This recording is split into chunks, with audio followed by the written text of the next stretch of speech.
간의 충돌이 일어납니다. 강민철 선생님은 피곤해요.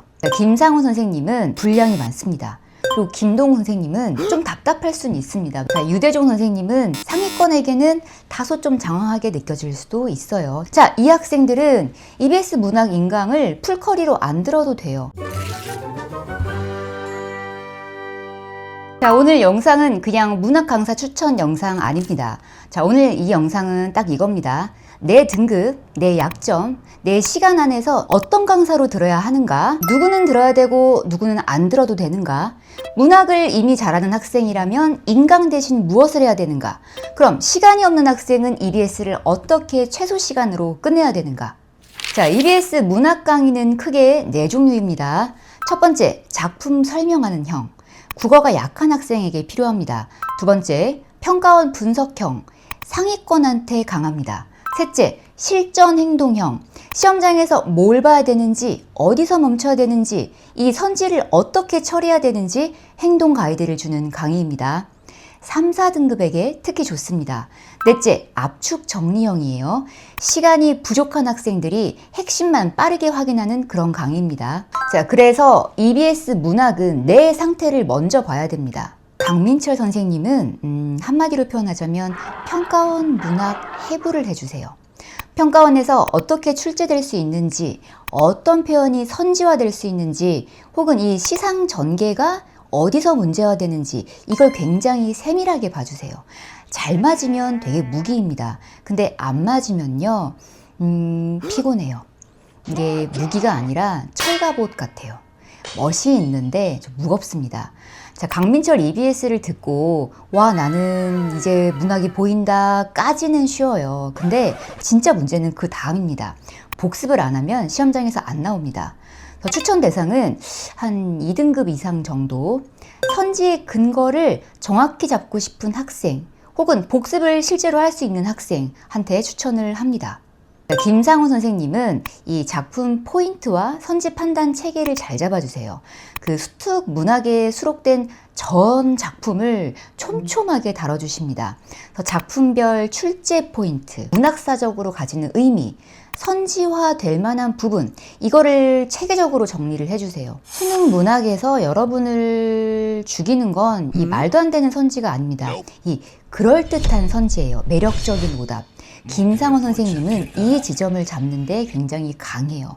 단, 분량이 많습니다. 자, 올해 강의 기준으로 평균 31분짜리 강의가 114강이에요. 강의가 좋은 것과 내가 다 완주를 할 수 있는 것은 다릅니다. 자, 114강을 듣고 복습 못할 것 같으면 그건 공부를 한 게 아니라 그냥 넷플릭스 본 거예요. 추천 대상은 한 3등급에서 2등급 정도. 그러니까 선지가 자꾸 헷갈리는 학생, 혹은 촘촘하게 작품 정리가 필요한 학생한테 추천을 합니다. 자, 김승리 선생님은 시험장 행동 강령을 알려주시는 분이에요. EBS 작품을 봤는데 시험장에서 틀리는 이유가 뭔지 아십니까? 작품을 몰라서가 아니에요. 이 작품 앞에서 내가 뭘 해야 되는지 몰라서 틀리는 겁니다. 화자의 정서를 봐야 되는지, 아니면 이 대립구조를 봐야 되는지, 보기부터 봐야 되나, 아니면 선지를 먼저 쳐야 되나, 이게 행동으로 정리되어 있지 않으면 익숙한 작품인데 우린 낯설어요. 김승희 선생님은 이 지점을 굉장히 잘 잡아주세요. 시험장에서 나는 어떻게 반응을 할 것인가. 4등급은 실력이 없는 거, 물론 실력이 없죠. 근데 시험장에서 행동이 없는 경우가 많습니다. 그러니까 뭘 볼지 몰라서 그냥 다 봐요. 다 보니까 시간이 없는 거예요. 이 추천 대상은 한 4등급에서 3등급 정도, 작품은 읽히는데 시험장에서 자꾸 흔들리는 학생한테 추천을 합니다. 그리고 김동훈 선생님은 읽는 힘을 살리는 되게 압축형 강의를 하세요. 김동훈 선생님은 뭔가를 외우게 하기보다는 작품을 읽는 그 태도를 잡아주세요.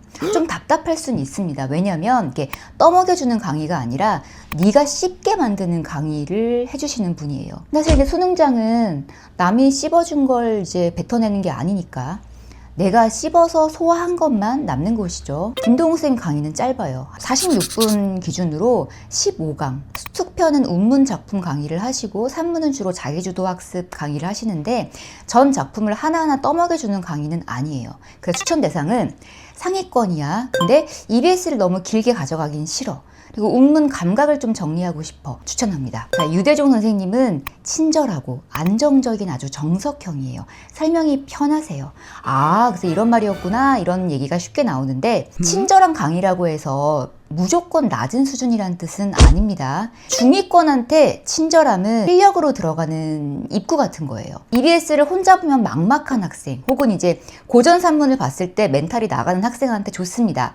단 상위권에게는 다소 좀 장황하게 느껴질 수도 있어요. 추천 대상은 한 2등급에서 4등급 걸친 EBS를 혼자 보면 불안한 학생에게 추천을 합니다.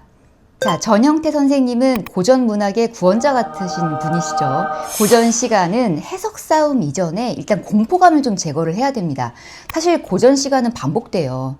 정서도 반복되고 상황도 반복되고 선지도 반복돼요. 올해 강의 기준으로 평균 18분짜리로 한 65강 정도 됩니다. 이게 짧게 쪼개진 구조라서 보조로 쓰기에 되게 좋습니다.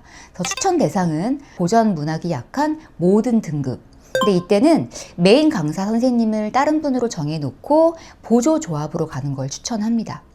자, 그래서 등급별로 다시 한번 결론을 내어 드릴게요. 자, 5등급 이하는 유대종 선생님을 메인으로 하고, 근데 고전이 약하다? 그럼 전형태 선생님을 보조로 넣으세요. 이 정밀 분석보다 일단은 작품을 끝까지 읽는 힘이 먼저입니다. 그 다음에 4등급은 김승리 선생님 혹은 유대종. 행동 기준이 없는 게 문제입니다.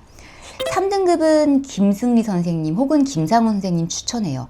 3등급이 사실 제일 위험합니다. 본인이 못한다고 생각하진 않는데 1등급은 안 나오는 거지. 감으로 맞히는 문제와 기준으로 맞히는 문제를 구분을 해야 합니다. 자, 2등급은 강민철 선생님 혹은 김상훈 선생님. 2등급은 한 문제 싸움이에요. 차가운 근거 판단이 필요합니다. 1등급은 강민철, 김상훈 선생님 또는 그냥 무인강 커리. 더 많이 듣는다고 올라가는 게 아니에요. 자, 1등급은 이제는 줄여야 할 타임입니다. 강사 유목민질 하지 마세요. 한 달은 강민철 들었다가 한 달은 김승리 듣고 막 중간에 김상훈 듣고 고전 전형태 이렇게 하면 열심히 한 것 같은데 머릿속에 엉망이 돼요. 강사마다 국어관이 다릅니다. 이게 세계관의 충돌이 일어납니다. 한꺼번에 섞으면 학생의 머릿속에서 충돌돼요. 그래서 원칙은 하나입니다. 메인 1명, 보조는 최대 1명. 자, 여기가 오늘 영상의 핵심 차별점입니다. 이미 문학을 잘하는 학생, 그리고 시간이 부족한 N수생, 그리고 독서나 수학이나 탐구의 시간이 더 급한 학생. 자, 이 학생들은 EBS 문학 인강을 풀커리로 안 들어도 돼요. 이미 읽을 줄 아는데 남이 읽어주는 걸 계속 듣고 있으면 그건 공부가 아니에요. 그냥 정신승리예요. 자, 상위권은 불안을 없애려고 강의를 듣지 말고 이 너의 불안을 공부로 바꿔야 됩니다. 자, 무인강 커리를 구성할 때는 책을 3가지만 준비를 하세요. 자, 이 책들이 왜 좋냐면 수능 특강에 수록된 작품, 그리고 그 작가의 다른 작품, 연관성이 높은 기출지문, EBS 연계교재의 기출지문을 같이 묶어줍니다. 그러니까 단순히 수특 작품만 보는 게 아니라 이 작품이 평가원식으로 어떻게 연결될 수 있는가 이거를 보게 해줍니다. 책은 이렇게 준비하시면 돼요. 일단 EBS 수능특강 문학은 당연히, 그 다음에 수능특강 사용설명서, 그 다음에 EBS 수능특강 문학작품 연계기출 1권, 2권. 자, 순서는 이렇습니다. 1단계는 수능특강 작품을 그냥 먼저 읽으세요. 강의부터 듣지 마세요. 강의는 어차피 필요 없습니다. 먼저 본인이 읽어야 됩니다. 이런 거를 포인트로 잡을게요. 현대시는 화자의 정서, 대상, 그리고 태도 변화, 이걸 보세요. 자, 고전 시간은 상황을 보시고 정서를 보시고 표현 집중하세요. 그리고 주제 정도. 현대 소설은 인물 관계 파악하세요. 그리고 갈등 구조, 서술의 방식. 고전 산문은 단순합니다. 줄거리, 사건 구조, 인물의 성격을 보세요. 자, 그 다음 2단계는 사용 설명서로 핵심을 확인하는 겁니다. 이때는 내가 놓친 부분을 확인하는 겁니다. 자, 이 작품은 이런 정서였구나. 아, 이 장면에선 이게 갈등의 핵심이었구나. 이런 거. 3단계는 연계 기출을 푸는데 여기가 핵심입니다. 수특의 작품만 그냥 보는 건 사람의 얼굴만 외우는 거예요. 우리는 연계 기출까지 보면서 그 사람의 말투나 습관이나 행동 패턴까지 익혀서 가야 됩니다. 4단계는 틀린 선지를 꼭 분석을 해야 됩니다. 작품 정리보다 중요한 게 선지 분석이에요. 문학은 선지에서 틀립니다. 작품을 몰라서 틀리는 게 아니에요. 선지를 너무 과하게 해석해서 아니면 정서를 그냥 자기 마음대로 읽어서 틀립니다. 그래서 연계 기출을 풀고 틀린 선지를 반드시 정리를 해야 됩니다. 자, 5단계로는 옆에 작품별로 한 줄 메모를 꼭 하십시오. 자, 예를 들어서 이렇게 씁니다. 이 시조는 자연 예찬처럼 보이지만 현실 거리두기가 핵심이구나. 혹은 이 산문은 해학보다 풍자 대상이 중요하구나. 이렇게 해놓으면 수능 전에 빠르게 복습을 할 수가 있습니다. 연계는 봤던 작품이 나왔다. 아, 반갑다. 이게 아니에요. 진짜 연계는 처음 보는 것 같은 작품인데 익숙하게 읽힌다입니다. 정리를 하겠습니다. EBS 수특문학을 인강 선택을 할 때는 강사 읽긴 투표가 아니에요. 내 상태에 맞는 도구를 고른다. 이런 관점으로 접근을 하셔야 됩니다. 나의 등급, 나의 약점, 나의 시간, 그리고 내 복습 가능량. 자, 이 네 가지를 보고 고르세요. 완강했다고 실력이 오르는 게 아닙니다. 꼭 복습을 하십시오.